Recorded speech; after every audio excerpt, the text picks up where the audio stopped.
Olá, agora é moda, tudo é autismo. Vocês já falaram isso?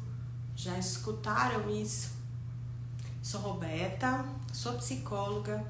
Nestes Instagram, no nosso canal do YouTube, você vai ficar sabendo tudo sobre avaliação especializada em diagnóstico do transtorno do espectro do autismo, com segurança, com qualidade. Informações sempre focadas e baseadas em práticas com evidência científica. Essa frase, agora é moda, todo mundo é autista, ela é muito disseminada nas redes sociais, principalmente após algum artista se declarar autista ou qualquer coisa mais relacionada aos adultos. Sim, temos mais diagnósticos de crianças e vou falar um pouquinho sobre isso também. Mas essa polêmica toda acontece recentemente, quando Letícia Sabatella foi às mídias, para dizer que foi diagnosticada no espectro, ou outras pessoas, e é muito comum na área da psicologia todo mundo dá palpite. Na área da fonoaudiologia, todo mundo dá palpite. Acredito que em todas as áreas, Mas pessoas que não são capacitadas, que não conhecem sobre o diagnóstico, que sabem o que é autismo. Às vezes sabem pouco, às vezes sabem uma informação pequena, às vezes sabem uma parte mais visível, Então sabem que a criança autista pode fazer estereotipia com as mãos. Às vezes sabem que é comum que a criança no espectro brinque com a roda do carrinho ou que goste de ventilador. Mas eu nunca vi a Letícia Sabatella fazendo isso nas novelas. A criança autista não olha nos olhos, a Letícia olhava.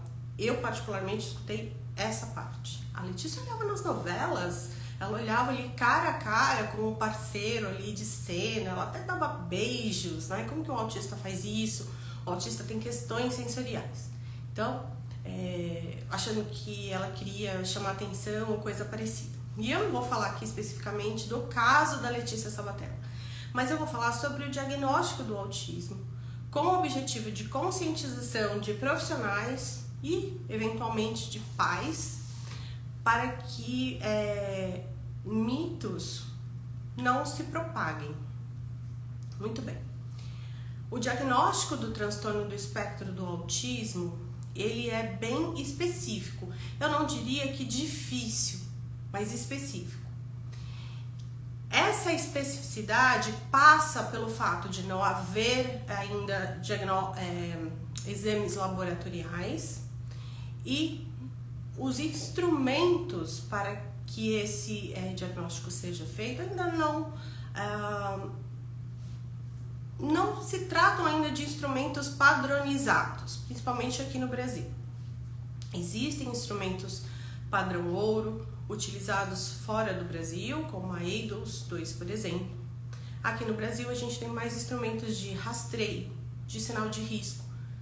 Para avaliação diagnóstica, ainda não há, por exemplo, para psicólogos, nenhum instrumento validado pelo Conselho de Psicologia para o diagnóstico psicológico do autismo. Isso quer dizer que o diagnóstico ele é clínico, observável, realizado na interação com a pessoa através da observação de sinais e sintomas e também através do relato do informante. Então, a avaliação é feita com dois pilares. A avaliação com o informante, que é a avaliação indireta, informantes diversos, pai, mãe, babá, avó, escola, outros profissionais, e avaliação direta, quando estamos diretamente com a pessoa, criança, adolescente, adulto ou idoso. E nós vamos observar e interagir com aquela pessoa para verificar critérios. Quais critérios? Esses critérios não saem da nossa cabeça. E é assim que realizamos práticas baseadas em evidência. Existem guias, existem normas, existem critérios. E a partir desses critérios e dessas normas, um profissional capacitado vai fazer a sua avaliação. A partir dessa avaliação, que é bem específica, é bem criteriosa, é sim observável, e diagnóstico observável não quer dizer menos com menos qualidade. Não há outro tipo de diagnóstico, pois mesmo os testes padrão ouro internacional, que ainda, como eu disse, não estão traduzidos para a nossa língua, nem validados para a nossa população, como por exemplo a IDOS-2, ainda são realizados através da observação do comportamento. Então, uma sequência de atividades que você realiza com o seu paciente e você vai dando a pontuação da qualidade daquela interação. Vejam que ainda assim é através ali da observação do que aquela criança faz ou não na interação. Então, de alguma forma, é mais sistematizado, mas ainda passa aí pela subjetividade do profissional. Existem vários instrumentos que tentam sistematizar esse olhar do profissional, mas aqui no Brasil, mas ainda nenhum deles, ao final, dá um diagnóstico. Todos eles indicam sinais de risco e sugerem uma avaliação especializada, uma avaliação diagnóstica. Quem faz essa análise clínica, no final das contas, é o profissional, né? O profissional, por exemplo, eu como psicóloga, eu fiz a certificação da IDOS-2. Quando eu fiz a certificação da IDOS-2, uma das coisas que muita gente nem imagina, né? Para o diagnóstico do autismo, tanto fora do Brasil, enfim, se a pessoa for utilizar a IDOS-2 aqui de forma qualitativa, não é só a IDOS-2, tem a parte da avaliação psicológica e também a aplicação desse instrumento. É um exemplo, tá? Então, diagnóstico diferencial, que é a parte importantíssima para a avaliação se a pessoa está ou não no espectro. Aí dos dois não passa, não tem isso. Você vai só pontuar e verificar se essa pessoa está ou não no espectro. Agora, se essa pessoa tem ou não TDAH, por exemplo, essa questão aí dos dois não pega, né? Então, é preciso uma avaliação mais ampla para verificar diagnóstico diferencial. É TDAH ou é TEA? É TDAH e também TEA, porque tem algumas condições que são diferenciais e outras que são comórbidas. E isso, esse instrumento, mesmo sendo padrão ouro, não pega. Então, quando a gente pensa numa capacitação, essa capacitação tem que ser abrangente, envolvendo orientação, envolvendo diagnósticos, aprendizagem sobre os principais diagnósticos diferenciais, comórbidos. Então, um profissional que vai se propor a avaliar esse tipo de condição, seja numa criança, um adolescente, um adulto, ele precisa conhecer sobre outras condições, outros transtornos do neurodesenvolvimento. Então, vocês vejam o quanto dói o ouvido quando a gente ouve uma pessoa que nem é da área, que não conhece nada, dizer, mas ela não é. Como que pode saber? A gente estuda tanto, a gente faz tantas verificações, é um quebra-cabeça gigantesco para a gente conseguir diferenciar um hiperfoco do TDAH de um hiperfoco da criança com TEA. uma questão sensorial de uma criança com TDAH, de uma questão sensorial de uma criança com TEA. E quando essas duas coisas estão unidas, né, se é uma questão comórbida, uma criança com TDAH e TEA, para fazer esse diagnóstico diferencial, já que algumas questões são comuns às duas condições. Sim, tem questões que são específicas de uma condição e de outra. Mas na prática, na hora do vamos ver, não é tão simples assim fazer. Então é importante que esse profissional seja capacitado, não só pegar o DSM-5-TR e ler. Não só pegar um livro e ler. Mas se for assim, qualquer pai em sua casa pega o livro e lê. E se autodiagnostica, que é uma outra questão, né? A comunidade neurodivergente, muitas pessoas às vezes se intitulam autistas, mas não passaram por uma avaliação formal. Eu não vou entrar muito nessa questão, né, porque não é o objetivo aqui ficar discutindo se uma pessoa pode ou não se auto-intitular autista ou não, porque não é uma doença, é uma condição, enfim. Mas pensando unicamente ao meu propósito, né, como profissional da área da saúde, o indicado é que as pessoas que têm dúvidas possam passar com o profissional para diferenciar condições, pois ainda que a gente se identifica ali com algumas condições, tem alguns sinais, alguns sintomas que são comuns à humanidade. Então, quando eu pego alguns critérios do autismo, eu também me identifico. Quando eu pego alguns critérios do TDAH, eu também me identifico. De ansiedade, eu também me identifico. Porque sinal, sintoma, não é igual a transtorno. Transtorno do neurodesenvolvimento, um transtorno de personalidade, um transtorno psicológico, psiquiátrico, ele tem alguns critérios de tempo, data de aparecimento, ocorrências, diferenciações de outros transtornos que a gente tem que praticamente decorar o DSM-5, tô brincando, mas saber muita coisa de várias condições para a gente conseguir chegar em um raciocínio clínico de um. Então, hoje eu praticamente trabalho somente com diagnóstico de autismo e transtornos do neurodesenvolvimento, muito mais focado em desenvolvimento infantil, em diagnóstico diferencial de autismo. Mas para isso eu preciso saber muito sobre TDAH, mutismo seletivo, ansiedade, TOC, deficiência intelectual,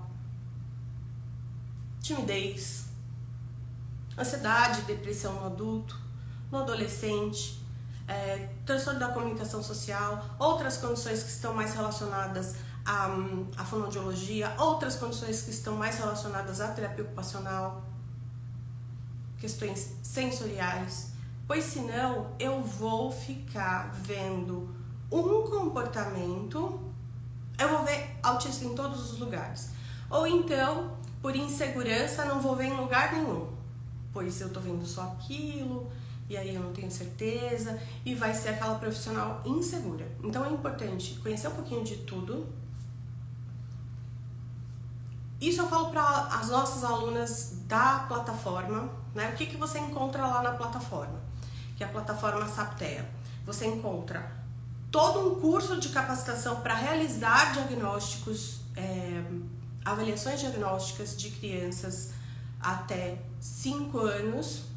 E aí, além disso, como não são só crianças até 5 anos que vão chegar, né, aos consultórios, tem curso extra para avaliar a criança maior, adolescente e adulto, curso de todos os instrumentos de rastreio, SRS2, MChat, ICA, ABC, curso dos marcos do desenvolvimento para poder avaliar desenvolvimento.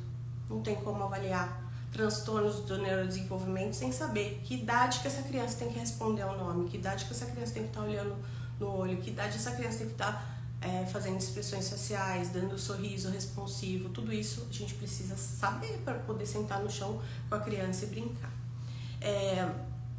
orientação. Então, como fazer anamnese, como conversar com esse pai, que tipo de terapias indicar, como fazer o laudo, como registrar isso que eu estou vendo no laudo. Então, tudo isso a gente tem lá na plataforma. Mas o que disso tudo é mais importante é o olhar treinado. Então, quando a profissional é mais insegura por inexperiência, por ter pegado poucos casos, por não ter convivido com outras crianças do espectro, por ter somente aquela informação que ela viu no livro, que ela viu na internet, ela pode ficar com essa sensação, nossa, mas eu tô vendo muito autismo. Essa sensação, para quem começa a estudar, às vezes dá mesmo, né? Porque você vai começar a ver alguns sinais e um pouquinho mais que você estuda, né? Porque temos também as aulas de diagnóstico diferencial. Então, você tem um mini curso de TDAH, mini curso de deficiência intelectual, mini curso de transtorno da comunicação pragmática, mini curso de todas as condições mais importantes para você diferenciar de TEA, tá? Então, por exemplo, se o seu objetivo é aprender sobre TDAH para diagnosticar TDAH, não é isso que você vai encontrar dentro da plataforma. O que você vai encontrar dentro da plataforma é como diferenciar TEA de TDAH, ou como verificar essas questões comórbidas, mas é importante estudar mais, né? Não é uma aula que vai fazer você conseguir fazer esse diagnóstico diferencial. Bom, voltando aqui em segurança do profissional. O profissional, ele precisa começar com isso, com esse entendimento, precisa ter orientação à medida que ele vai tendo uma dúvida. Olha, essa mãe chegou aqui com esse comportamento. Com uma criança com comportamento rígido, com algumas estereotipias, mas ela não relata nenhuma alteração na comunicação social. Então, se ela não relata nenhuma alteração na comunicação social, a criança tem estereotipia, tem o critério B do autismo, mas não tem o critério A, a gente tem que pensar que idade que tem essa criança, ela passou por terapias, essa comunicação social foi cuidada, ela tá ok hoje porque isso foi tratado, porque tem alguns critérios que são específicos do autismo, como por exemplo a alteração na comunicação social. Se não há alteração na comunicação social, não pensamos em autismo. A criança é rígida, então é porque a mãe não dá limite. Vamos ver a comunicação. Então, esses caminhos por onde devemos trilhar, para onde devemos olhar, quando dói o ouvido, quando a gente vê o vizinho falando, imagina que ele fala, imagina que ele olha no olho. Essas pessoas não fazem a mínima ideia do que é comunicação social. Tem muito profissional que não sabe o que é uma alteração de linguagem. A criança fala, mas não se comunica eficientemente, e o profissional não imagina que isso pode ser uma alteração presente no transtorno do espectro do autismo, porque ele é fofinho. Eu já vi muitos profissionais dizendo, mas ele é tão fofinho, ele interage tão bem, ele é tão sorridente, como se comunicar, para a relação estar alterada, né, a interação estar alterada, essa criança precisasse estar com a cara fechada, sem querer brincar com a profissional, né? E não alteração na comunicação social não tem a ver com criança emburrada. A criança pode ser super sorridente. Então, são essas questões que às vezes fazem a população em geral e muitos profissionais confundirem, fazer uma salada e sair repetindo informações erradas, e isso prejudica demais outras crianças que ficam sem diagnósticos e prejudica a sociedade de maneira geral, né? Então, quando a gente escuta uma notícia na TV, a Letícia Sabatella tá dizendo que ela foi diagnosticada, e assim, a história dela, né, é que ela passou por vários diagnósticos, como em geral do diagnóstico de autismo em adultos, e que vários profissionais não diagnosticaram. Então, tem diagnósticos de transtorno bipolar, depressão, ansiedade, que são comorbidades depressão e ansiedade são comorbidades muito... a ocorrência gigantesca em pessoas com autismo. Diagnóstico em meninas, super difícil de fazer, difícil de notar pequenos sintomas, difícil de diferenciar de TDAH. Meninas com TEA e TDAH com bom funcionamento cognitivo preservado, mais difícil ainda. Então, vamos dar uma amarrada aqui em tudo isso que eu falei. A sociedade em geral, a comunidade em geral e muitos profissionais que ainda estão atrasados, que não se atualizam, estão presos a uma ideia de autismo ou vinculada à ideia que a psicanálise passa, pois muitas universidades ainda apresentam o autismo nas disciplinas de psicanálise como uma psicopatologia, como uma estrutura ou uma possível estrutura, como uma falha na relação com a mãe, como uma dificuldade da criança acender a linguagem, como uma dificuldade em simbolizar. Não deveria estar nesta disciplina, mas ainda está. Eu recentemente tive e tenho contato com estagiárias, pois sou professora, com estudantes, e muitas delas ainda escutam de professores esse tipo de informação. Então, isso ainda traz, e não estou falando só da psicologia, porque a psicanálise está presente nas faculdades de pedagogia, nas universidades, nas pós-graduações de psicopedagogia, nas universidades de fonoaudiologia e outras da área da saúde. Então, em geral, é a psicanálise que entra nessas universidades para falar um pouquinho da psicologia. Então, às vezes, o autismo entra nessa condição. Isso é uma grande falha.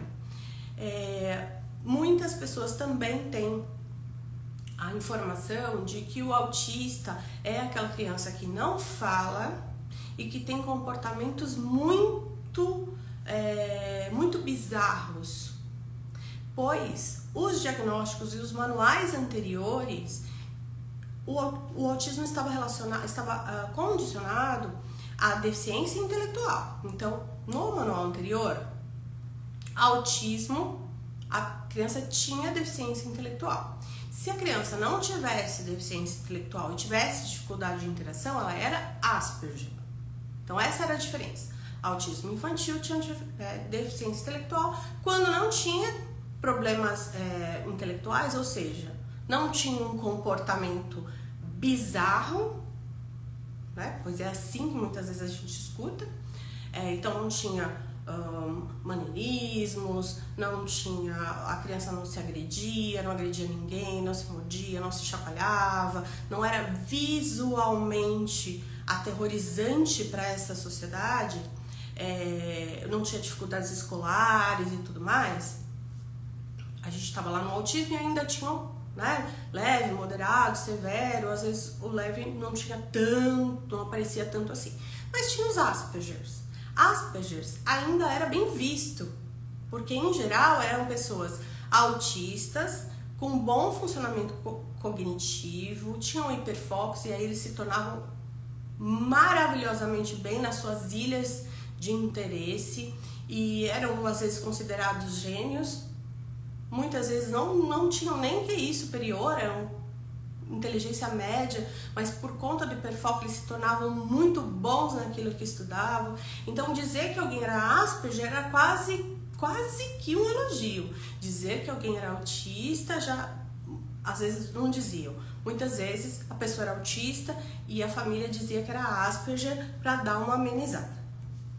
Depois da mudança do manual, o que aconteceu, que é um dos motivos pelos quais se diz que aumentou o nome autista, agora todo mundo é autista, unificou as nomenclaturas. Então não existe mais Asperger, não existe mais autismo infantil, existe transtorno do espectro do autismo. Então vamos pensar aí num espectro de cores, espectro é isso, né? E tanto o autismo infantil quanto o Asperger estão dentro desse espectro, pois o que há de mais importante não é a deficiência intelectual ou a ausência dela.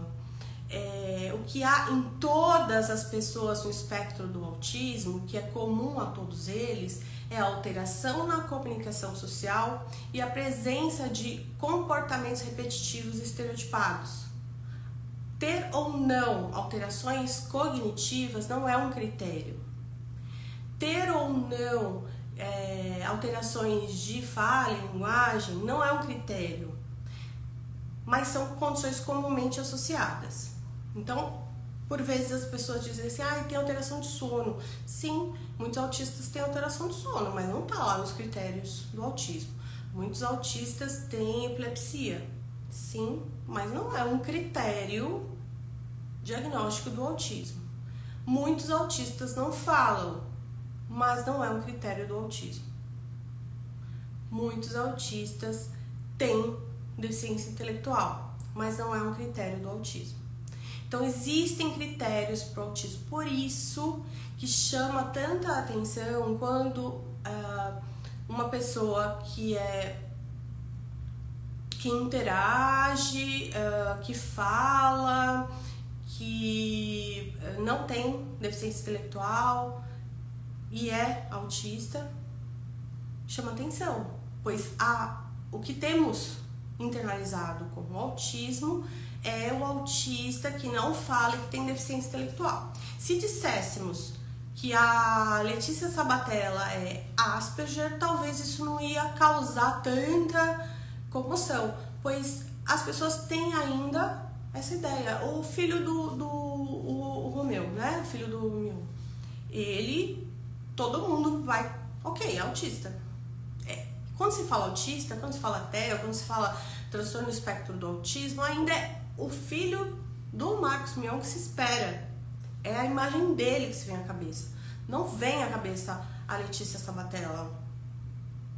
Não vem à cabeça uma criança nível 1 de suporte com TDAH, que se comunica, que está lá na escola, que é um pouco invasiva, que tem um pouquinho de dificuldade de interação, mas que faz amigos.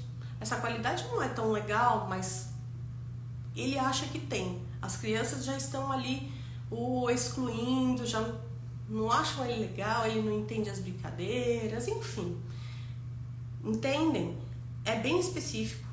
Precisa de uma capacitação específica. Aproveitando aqui, quem quiser fazer parte da nossa plataforma para o diagnóstico do autismo, tem todos esses cursos, tem orientação semanal, é só clicar no link aqui da bio. Mas é importante também que, ok, não quero me capacitar, saiba explicar para um pai, saiba comunicar para uma outra profissional que está falando uma groselha, né? Mas essa criança aqui, eu não sei se ela é autista, né? A mãe dela tá esquisita, a mãe dela, como que vai ter a interação com a criança lá? Ela é assim porque a mãe dela é esquisita. Às vezes a mãe dela é assim porque a mãe dela também pode estar no espectro, né? Então, assim, o que eu já ouvi, né, de profissional dizendo que a criança é assim, sem nem avaliar a criança, vendo mãe de recepção, né? A criança é assim porque a mãe é assado. Isso não é fazer prática baseada na ciência, não é, eu diria até que isso é pouco ético. Mas é importante que a gente cubra essa falha que as universidades deixam ao explicar o autismo nas universidades apenas pelo viés da relação com a mãe, pois isso já está ultrapassado faz muito tempo. Ok? Não deixem de se capacitar. Quem quiser fazer parte da nossa comunidade para aprender mais e ter orientação, eu sou a supervisora, a orientadora da plataforma, então toda quinta-feira a gente tem orientação em grupo, tem todos os cursos, tem material e é 1 ano de acesso. É só entrar no link da bio e fazer parte para aprender mais e se capacitar, ok? Vai ficar gravada? Eu vi gente aqui perguntando se vai ficar gravada. Vai sim, ok? Vou sair agora que eu vou me preparar, que eu vou fazer uma avaliação. Estou aqui na clínica em Santana, onde a gente realiza avaliações diagnósticas de desenvolvimento e avaliações de autismo. Fiz algumas hoje. Tem sim muito autismo, é claro que assim, a gente não pode se usar como parâmetro estatístico, né, gente?